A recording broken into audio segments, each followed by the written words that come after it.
Okay guys listen, आज हम लोग पढ़ेंगे फ्यूचर परफेक्ट टेंस, ठीक है ना। ये हमारा पैसिव का लास्ट पैसिव है, ठीक है ना, जो हम पढ़ेंगे और हम अपने स्पीकिंग में यूज करते हैं। तो जैसा कि आपको पता है कि अगर कोई काम, अगर एक्टिव की पहले बात कर लेते हैं, अगर कोई काम फ्यूचर में हो चुका होगा उस सेंस में हम क्या करते हैं, इसका यूज करते हैं। पैसिव में भी वैसे ही यूज करते हैं, लेकिन काम क्या होता है, किसी न किसी सब्जेक्ट के ऊपर होता है, उस सेंस में यूज करते हैं। इसका स्ट्रक्चर भी हमारा अलग होता है। स्ट्रक्चर हमारा इसमें हो जाता है सब्जेक्ट प्लस विल हैव, उसके बाद बीन, उसके बाद V3, उसके बाद ऑब्जेक्ट। आपको पता ही है कि पैसिव में हमारा V3 नेसेसरी है, ठीक है ना, यानी कि वर्ब का थर्ड फॉर्म आना जरूरी है। तो ये है हमारा स्ट्रक्चर। इसी स्ट्रक्चर में हम क्या करेंगे, फ्यूचर परफेक्ट टेंस की पैसिव को बनाएंगे जब कभी वैसा सिचुएशन आएगा। तो सबसे पहला जो सेंटेंस हमारा है, यह काम कल तक हो चुका होगा। मान लीजिए कोई काम है, आप बता रहे हैं कि वो कल तक हो चुका होगा, मतलब फ्यूचर में कोई काम हो चुका होगा। उस सेंस में अगर आपको बोलना है कि अगर यह काम कल तक हो चुका होगा, तो कैसे बोलेंगे इसको, दिस वर्क विल हैव लगा देंगे, this work will have been, होना का हो जाएगा डन, अब कल तक क्या हो जाएगा, टिल टुमारो कर देंगे,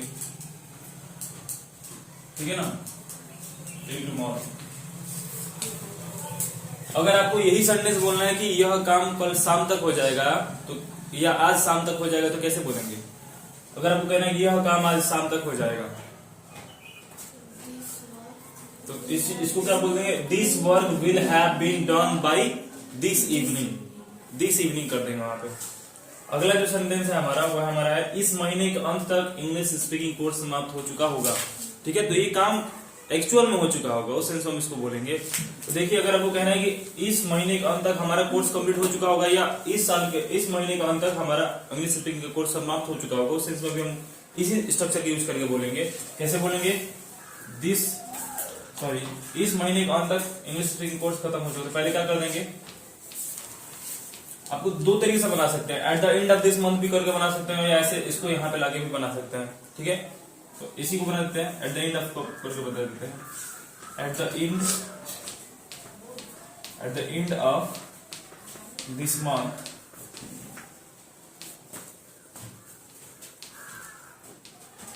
English speaking course will have been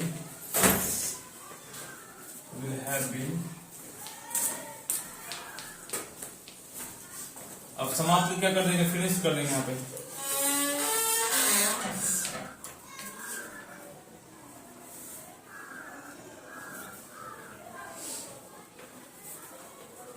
इसको दो तरीके से बना सकते हैं। एक तो ये बना दे कि at the end of this month English speaking course will have been finished.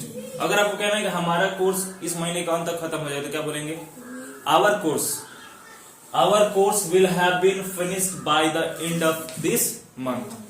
अरे बात समझ में। तो इसको भी हम ऐसे बना सकते हैं कि इंग्लिश स्पीकिंग कोर्स, इसको यहां उठा के रख सकते हैं कि English speaking course will have been finished by the end of this क्या मंथ। समझ में आ रहा है। तो इस तरीके से भी बना सकते हैं और ऐसे ही बना सकते हैं, दोनों तरीकों से हम क्या कर सकते हैं, सेंटेंस को बोल सकते हैं, ठीक है ना। अगर आप मान लीजिए, अब इन लोगों को बोर्ड का एग्जाम आने वाला है, अगर इनको कहना है कि हमारा परीक्षा मार्च तक खत्म हो जाएगा या हो चुका होगा, तो क्या कैसे बोलेंगे, हाँ,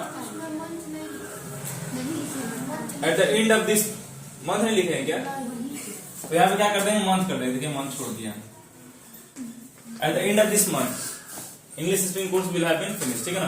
अभी हम क्या बोल रहे थे, अगर आपको कहना है कि हमारा बोर्ड का एग्जाम मार्च तक खत्म हो चुका होगा, तो कैसे बोलेंगे, our board exam will have been finished by the end of March. अरे बात समझ में। अगर मान लीजिए आपको कहना है मैं अपना होमवर्क कल सुबह तक कर चुका होऊंगा, तो वो दूसरा सेंस हो जाएगा, क्योंकि उसमें काम क्या होगा, हमारे एक्टिव के द्वारा होगा, ठीक है। अगर आपको कहना है मेरा काम कल सुबह तक हो चुका होगा, उस सेंस में हम क्या करेंगे, इसका यूज करेंगे। क्या हो जाएगा, मेरा काम कल सुबह तक हो चुका होगा, तो कैसे बोलेंगे उसको, my work will have been done, just coming, कैसे बोलेंगे, my work will have been done by tomorrow morning, ठीक है ना।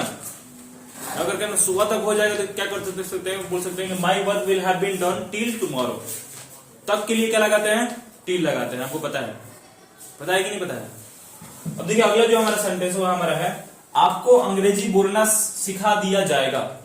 आपको अंग्रेजी बोलना सिखा दिया जाएगा मतलब कोई काम फ्यूचर में होगा, तो इसको कैसे बोलेंगे, और ये जो हमारा सेंटेंस है वो क्या है हमारा, फ्यूचर इंडेफिनिट का है, फ्यूचर परफेक्ट है, आप बताइए। परफेक्ट है, क्या बात कर रही हो? आपको अंग्रेजी बोलना सिखा दिया जाएगा। सिंपल फ्यूचर है। सिंपल फ्यूचर है ना, फ्यूचर तो इसको हम किसमें बनाएंगे, आपको अंग्रेजी बोलना सिखा दिया जाएगा, या इसमें पता है तो आपको काम कर दिया जाएगा, तो उसको फ्यूचर इंडेफिनिट में बनाएंगे ना, तो ये हमारा इससे अलग हो जाएगा। ठीक है, तो अगर आपको इसको परफेक्ट बनाना होगा तो कैसे बनाओगे?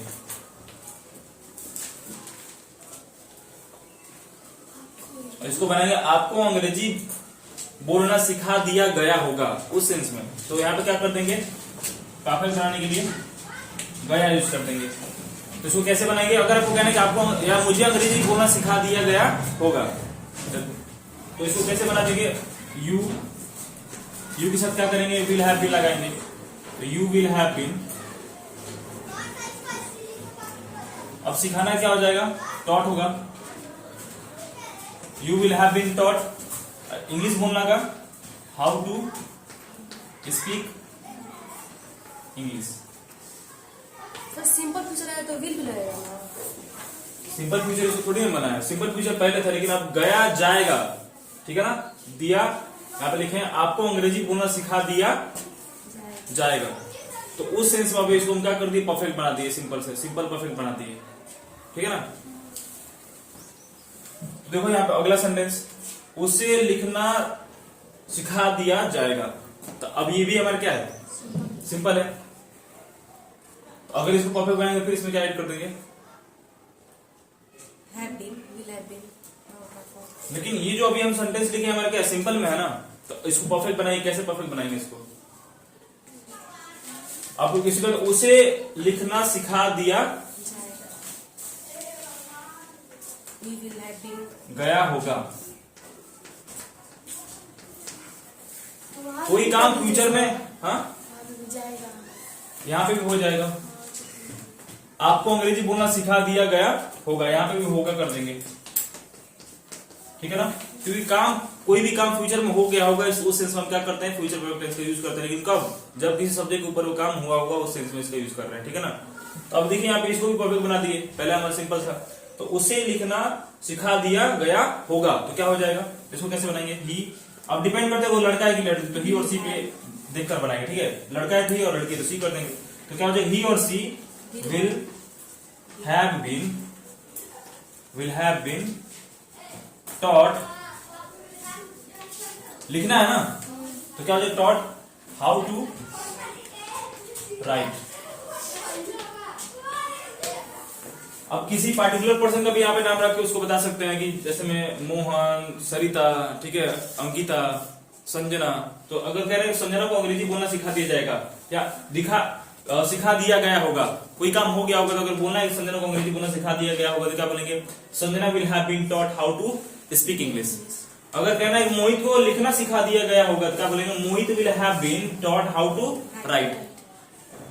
अरे बात समझ में ना, कोई काम अगर फ्यूचर में हो चुका होगा या हो गया होगा, उस सेंस में इसका यूज करेंगे। लेकिन वो काम किसके ऊपर हुआ होगा, किसी न किसी सब्जेक्ट के ऊपर हुआ होगा, तभी हम क्या करेंगे, इस स्ट्रक्चर का यूज करके उसको क्या करेंगे, बोलेंगे। ठीक है, अब देखिए जो हमारा लास्ट